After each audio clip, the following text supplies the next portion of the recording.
Your new hairstyle looks good on you. Really, thanks dear. You're welcome. Let's go to the cinema tomorrow. I won't really be doing anything tomorrow. I don't want to be bored.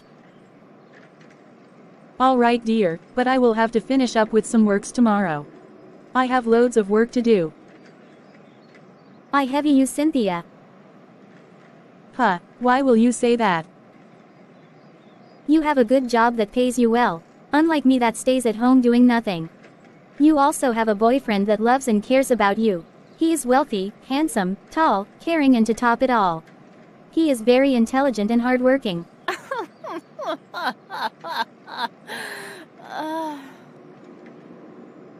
Are you serious now? Yes, unlike me, I do not have a boyfriend, not to talk of caring boyfriend. See who is talking. Are you not the same person Sammy has been asking you to date him and you refuse? The same you got a job interview last 2 weeks and you refuse to go for the interview. You are not serious. Sammy is very arrogant, is full of ego. The way he display his madness anytime he's around me irritates me, and for the job interview, the salary is not worth it. It doesn't matter, you can start from small, you know. The pay is still okay, at least is better than staying at home doing nothing. Have heard you, but am not taking the advice. Thank you. So are we going to my house? No, I want to get to the house first. There's something I need to do. Later in the evening I will come to your house. Alright, no problem. Hope your mom will be around. Yes, why? 'Cause I want to listen to her stories. Your mom is such a good storyteller. Oh, okay. I don't think she's going anywhere today. Alright.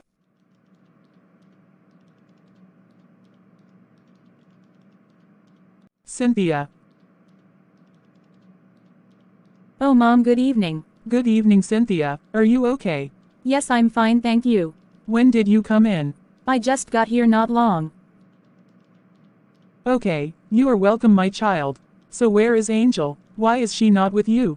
Oh, she went inside to do something. Angel. Angel. Yes, Mom. Why didn't you offer your friend anything?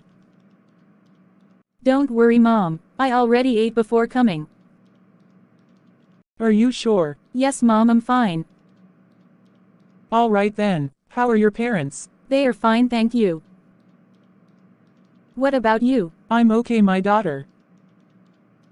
You don't visit us often. Why? I'm sorry, Mom. I'm always busy with work. Mom, don't mind her. She's always using work as an excuse. What? Am I not saying the truth? You are always using work as an excuse. You don't even have time for me again. Mom, the reason why you saw her here today is because she wants to listen to your stories. Angel, that's not true. Mom, please don't mind her. What she's saying is not true. No problem, my daughter. Is okay. So tell me, how is work? It's going well, Mom. That's good. Angel, are you done with the cooking? Yes, Mom. Wow, so fast. Cynthia helped out. Really? Thank you, my child. It's nothing. Mom. Are you less busy? Yes, my daughter. Please, can you tell me a story? I said it. She came here because of story. Can you just keep quiet? Don't mind her. I will tell you a story. Yes. There's this lady that got married to a very rich man. The man was kind to her and he treated her like a queen. He buys her different kind of gifts and he takes her to different countries. Before this lady got married, she was a devoted Christian. But after she got married, she hardly have time for God. She's not as prayerful as she was before. In fact, she has also stopped going to church service. After a year, the husband started changing towards her. He started maltreating her. He does not allow her to go out from the house or even allow her friends to visit her. So one day, she gathered courage and confronted her husband. Denise, I can't remember the last time I visited my parents. You have been depriving me from doing almost everything. Please just allow me visit my mom. Tomorrow is her 60th birthday. I need to be there. As a first daughter, she complained to her husband who seemed so unconcerned. Hey, you better stop thinking of leaving this house. I told you already, the day you set your feet out of this house then consider this marriage to be the end. He threatened. She couldn't say a word, she kept quiet and returned to the room. One day her best friend who was no longer in the country called her to check up on her. She was so happy and she started explaining to her friend what she has been facing after 1 year of getting married. Lillian, after 1 year of getting married to my husband, he has changed drastically towards me. I don't know what I did wrong. Am married to a billionaire rich and influential man, but even with my husband's wealth I am not happy or living a comfortable life. This is because he is very strict. He forbids me from going to certain rooms in the house, he does not allow me visit friends and families aren't allowed to visit. Even the worst of it all, I'm always indoor, like I'm imprisoned. Lillian, so much has really been going on. We quarrel almost every day and he ends up leaving fresh scars on my body. This has really affected my health. Even recently when his mother visited things got worsened. I was at home when she arrived from the village. I was in the kitchen preparing food for dinner. She didn't even knock, she barged in and came into the kitchen. Where is my son, barren woman? She asked me. I was really surprised. I tried to greet her and give her a warm welcome but she pushed me backwards leaving me to fall on the floor. I felt a sharp pain on my butt. I was really hoping to see some pity on her face but she walked out of the kitchen leaving me on the floor. When my husband returned I tried to report to him, but as always, he supported his mother. You won't believe that whenever his mother is around, he always spends the night in her room. But I didn't complain because I felt it was a mother and son bond. As she was explaining to her friend, her husband walked in and seized her phone. She tried collecting it back, he pushed her and beat her mercilessly. One fateful night, Anita was feeling thirsty. She decided to go to the kitchen to get water, but she started hearing sounds. It was coming from her mother-in-law's room. With fear she tiptoed gently to the room window. What she saw was surprising. Her mother-in-law and her husband were having sexual intercourse. She was so disheartened seeing them. They were both moaning in pleasure. She ran back to her room with shock all over her face. She couldn't believe what she saw. Was this real? Or maybe I was probably dreaming. She asked herself as she laid on the bed, thinking. The next morning she was woken up by her mother-in-law. She poured water on her and called her names that morning. But she didn't answer her. She ignored her and went to the kitchen to prepare breakfast. She was preparing breakfast when she heard a loud knock on the door. She wanted to see who it was but her mother-in-law rushed to the door and opened it. Surprisingly it was her junior brother Maxwell. Maxwell. She screamed his name after sighting him. She ran to him and gave him a warm hug. Welcome bro, she said greeting him. But her heart skipped a bit when she saw her husband. She was thinking he would react in a negative manner, but no, he didn't. In fact, he welcomed her brother Maxwell and carried his luggage himself to the guest room. It seemed surprising to her, but she didn't mind. She went back to the kitchen and continued her cooking. After cooking she served everyone and they all ate together that morning. After eating, her husband dragged her to the room. He pushed her hard on the bed and locked the door. You think you are smart? Give me your phone right away, he ordered, as he pulled his belt and wiped her so hard. With tears she gave him the phone. He took the phone and smashed it angrily. You will never use phone in this house ever again. Any day I see you with phone, I will kill you. She was really surprised with his attitude. She cleaned her tears and after some few hours she went back to the living room to meet her brother. But he wasn't there anymore. She looked at her mother-in-law who was watching movies. Mama please where is my brother? She asked, but her reply made her shocked. Ask your husband, she said. After her reply she had a strange feeling. She ran immediately to the guest room but what she saw was surprising. How is this possible? She asked herself. She was shaking in fear already. Her brother was in his pool of blood. No. She screamed and fainted.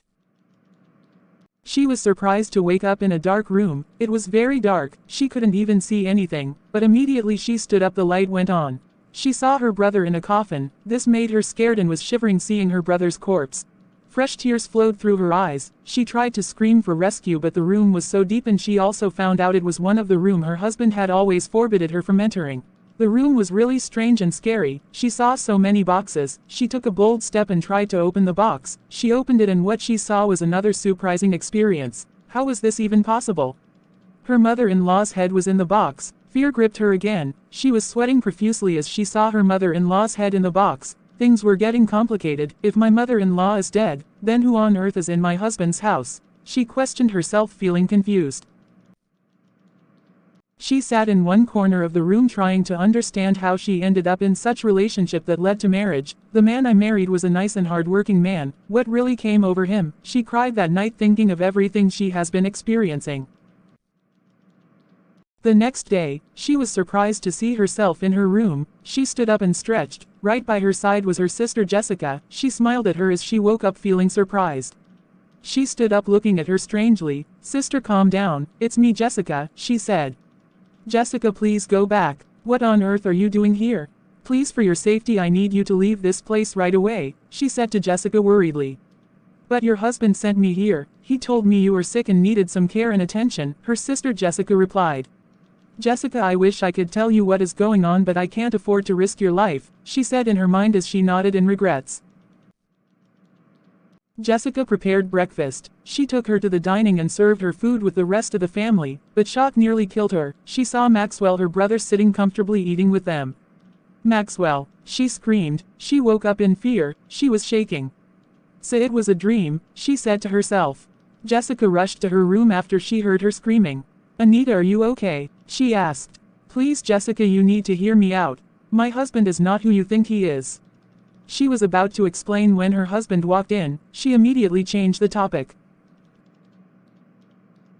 After taking her bath that evening, she went to the living room to watch movies, but nobody was in the living room.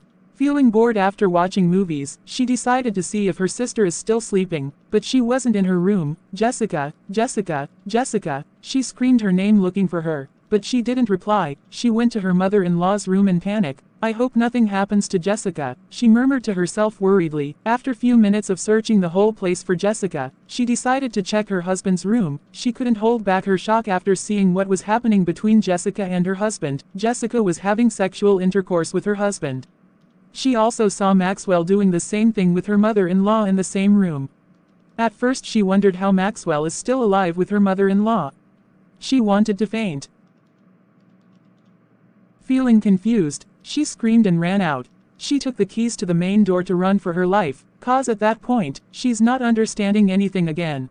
But immediately she tried opening the door, everywhere turned dark. She kept screaming but her voice kept echoing. She ran to her room, took out her Bible, and started praying. You need to see the way she was praying. She regretted why she never took out her Bible to pray all this while. After praying, she knelt down and begged God to show her mercy. When she was doing this, she heard a loud noise from the living room. She wanted to go check what it was, but a spirit told her to stay and continue praying. She obeyed the spirit and continued praying.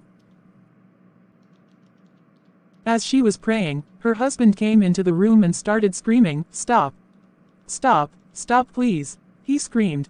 But she didn't stop. She continued praying, not until he started murmuring some words.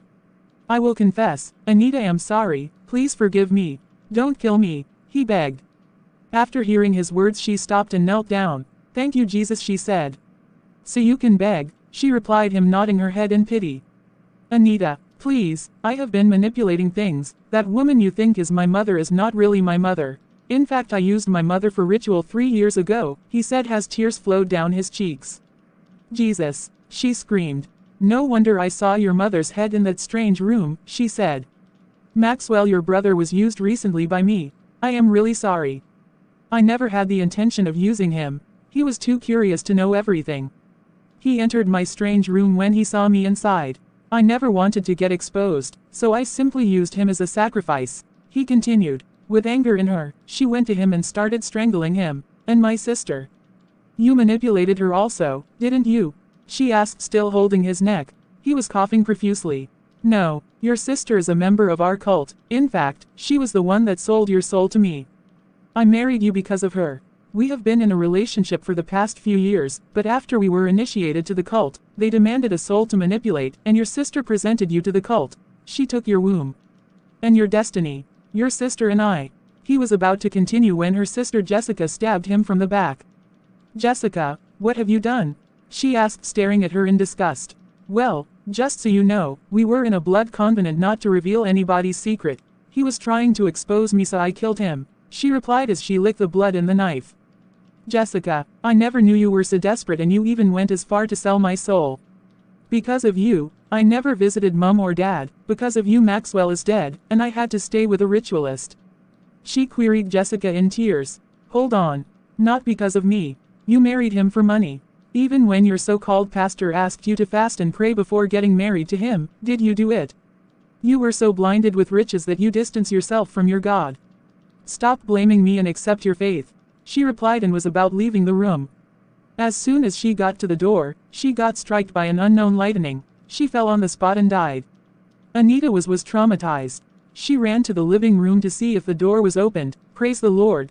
The door was already opened and the faces that were been manipulated were all lying dead. She took her husband's phone and called the cops. She also called her pastor to come.